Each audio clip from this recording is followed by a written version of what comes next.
Assalamualaikum warahmatullahi wabarakatuh.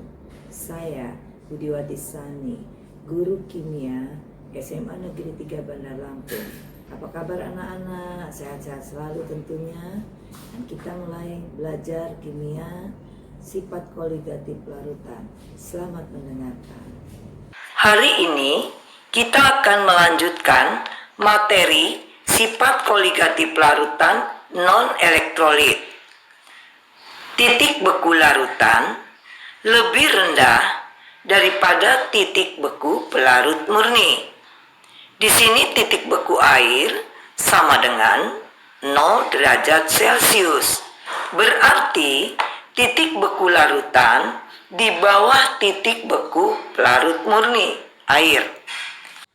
Selisih antara titik beku air murni dengan titik beku larutan disebut sebagai penurunan titik beku, disingkat delta TF. Delta TF bergantung pada kemolalan larutan. Semakin besar kemolalan larutan, maka titik beku larutan akan semakin turun. Penurunan titik beku sama dengan molalitas dikali tetapan penurunan titik beku molal. Atau kita bisa ganti delta TF sama dengan massa zat terlarut dibagi massa molekul relatif zat terlarut dikali 1000 per pelarut dikali ketetapan penurunan titik beku molal. Penurunan titik beku sama dengan titik beku pelarut murni dikurang titik beku larutan. Kemudian kita turunkan titik beku larutan sama dengan titik beku pelarut murni dikurang penurunan titik beku. TF sama dengan, kita tahu titik beku pelarut murni sama dengan 0 derajat dikurang delta TF. Yang ketiga, kenaikan titik didih atau disingkat dengan delta TB. Titik didih larutan lebih tinggi daripada titik didih pelarut murni. Titik didih air, selisih antara titik didih larutan dengan titik didih air murni disebut sebagai kenaikan titik didih atau delta TB. Di sini delta TB bergantung pada kemolalan larutan. Semakin tinggi kemolalan, maka zat terlarut semakin banyak, sehingga titik didih semakin meningkat. Delta TB sama dengan M kali KB.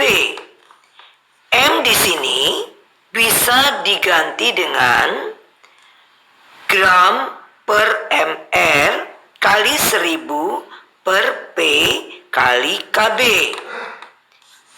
Kenaikan titik didih sama dengan titik didih larutan dikurang titik didih pelarut murni. Titik didih larutan sama dengan titik didih pelarut murni ditambah kenaikan titik didih. Titik didih larutan sama dengan 100 derajat Celcius ditambah kenaikan titik didih. Coba kalian perhatikan diagram berikut. Kurva garis lurus ini menunjukkan fase air murni, sedangkan kurva garis putus-putus menunjukkan fase larutan dengan zat terlarut. Diagram ini untuk menjelaskan fase cair, padat, dan gas. Kita lihat, air fasenya larutan.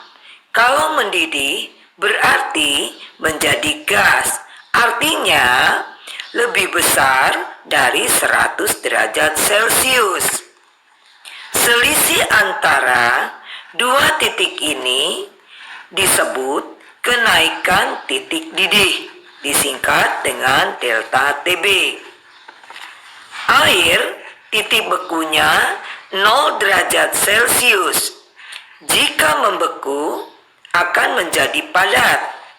Berarti titik beku larutan di bawah 0 derajat Celcius.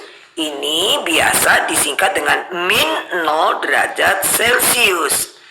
Selisih antara dua titik ini dinamakan penurunan titik beku atau delta TF. Untuk lebih memahami materi pembelajaran hari ini, coba kalian kerjakan tugas yang akan Ibu berikan di bawah ini. Bagaimana anak-anak? Kita sudah belajar tadi, sudah mengerti bukan? Maka kita akhiri pada hari ini pelajaran kimia. Wassalamualaikum warahmatullahi wabarakatuh.